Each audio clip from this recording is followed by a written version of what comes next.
know the most insane thing about business goals? Yes, what is it? 92% of people never achieve them. Not because they don't work hard enough, but because they're missing the one thing that separates the dreamers from the achievers. You have to tell me right now. And that's a roadmap. So what about those times when there is no roadmap? I've worked with so many contractors who were crushing it on the job site, but drowning in their financial goals.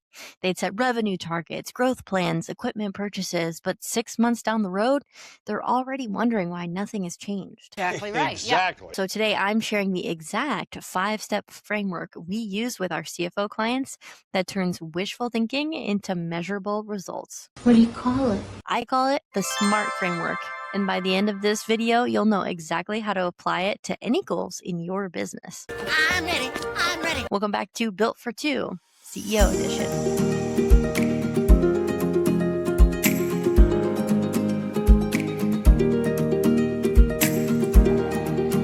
Well, hey there. I'm Kimberly Ferguson, CEO and founder of The Emerald Edge.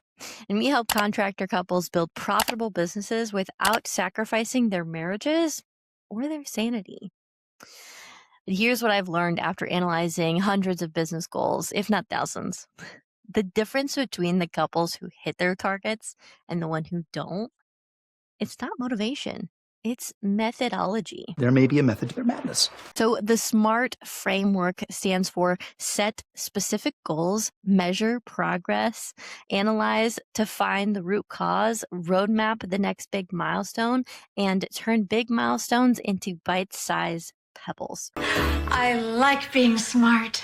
And yes, I know there are other SMART goal frameworks out there, but this one is specifically designed for business owners who want their CFO advisor to be their strategic partner, not just their bookkeeper. You could be doing so much more. But before we jump into that, we have to do two things to make sure we get the best results possible. It's two things. It's two things. So the first thing we need to do is decide what you want.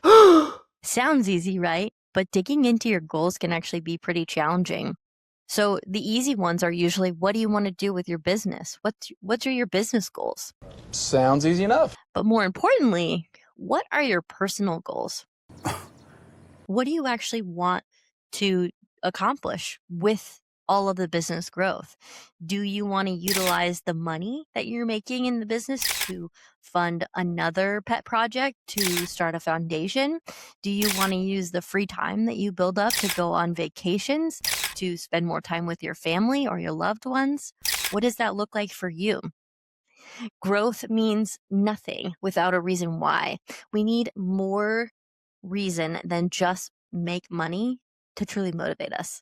Is it working? Are you feeling motivated? So the second thing that you need to do is pull your profit and loss or income statement from your accounting software for the last year.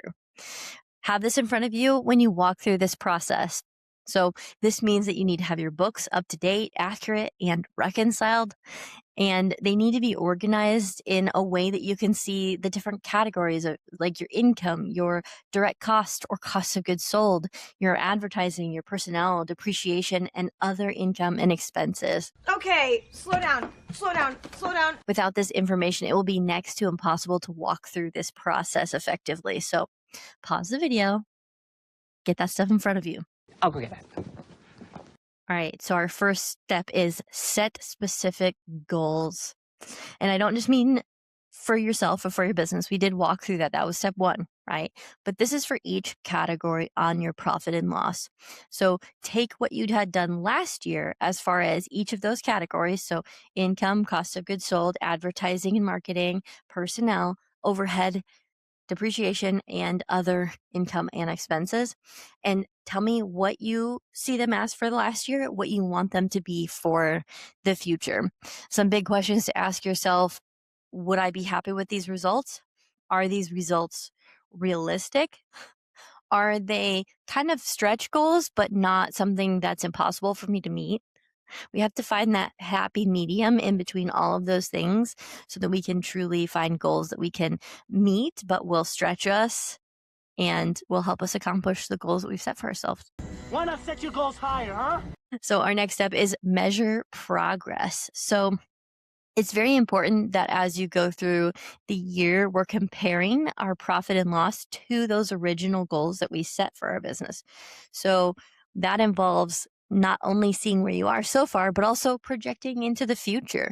Where do we think these numbers are going to be in the next remainder of the year? That's probably one of the most difficult parts because a lot of business owners want to do what they hope will happen in their business as far as their forecasting goes, not what is actually realistically possible or going to happen. So making sure that you map out those realistic forecasts is going to be a big piece of measuring your progress, because if we're looking at what we want our targets to be and we're looking at what we think we're going to land at, that means we have to have reasonably determined what the future is going to look like, which it's a tricky process. Progress. Our next step is to analyze to find the root cause. So I don't mean necessarily the root cause of an issue, but if we decide that a specific driver, so let's say that your cost of goods sold or your direct costs is the problem, we have to kind of break that down further. You can't just say, my cost of goods sold is the problem. That's not going to give you a reasonable next step. We have to break it down even further. Is it that you've recently got a new vendor? Is it that you recently had price increases from vendors? Is it that you're having poor product delivered and you're having to constantly redeliver and constantly delay your jobs? We have to break it down further so that we can truly find the root cause so that we can then decide what our next steps are going to look like. We need to brainstorm. We need to get out of this. So our next step is roadmap those next big milestones. So once we've determined what the issue is, our next big milestone would be to try to lower our cost of goods sold by X amount of dollars or by X percentage. So if we're trying to decrease our cost of goods sold by 5%, how are we going to do that? And that's where our next step comes in. One more? Yeah. One more. Come on. So our last step in the SMART framework is turn big milestones into bite-sized pebbles. So now we know we need to decrease our cost of goods sold by 5%.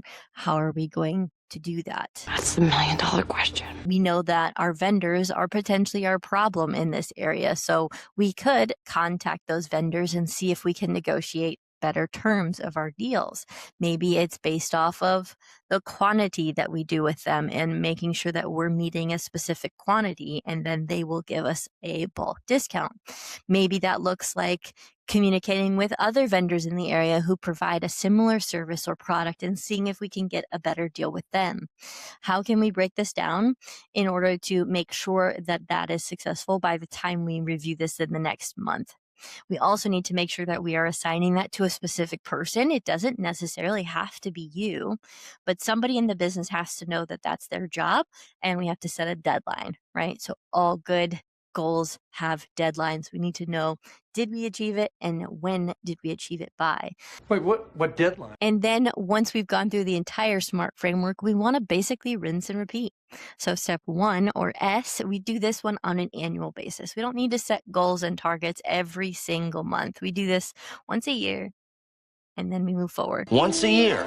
And then steps 2 through 5, we do those on a monthly basis. That's going to help keep us accountable. It's going to help make sure that we're still moving forward. It's going to help address any issues that we see before they become really big issues. Once a month, every month. Here's what happens when you apply the SMART framework consistently.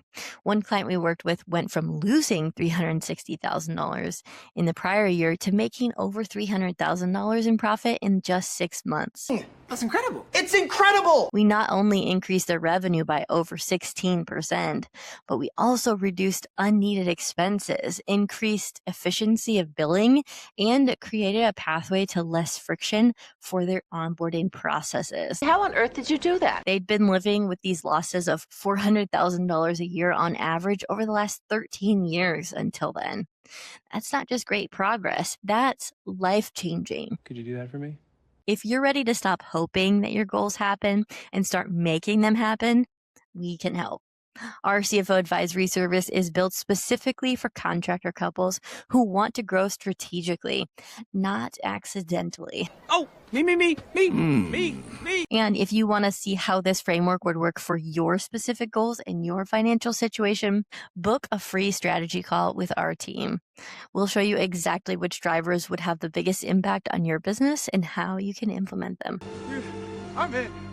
I'm all in. The SMART framework isn't just another goal-setting system.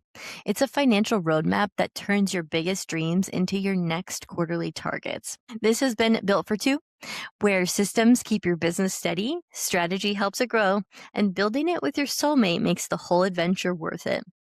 If this video helped you see your goals differently, hit that subscribe button and ring the notification bell. I share new strategies for contractor couples every week. I hope this video helps you and your spouse finally bridge the gap between the goals you set and the results you actually achieve. Because when you have a clear financial roadmap, your biggest dreams stop being someday wishes and start being this year's reality. I hope you have a fantastic day, and I'll see you in my next video.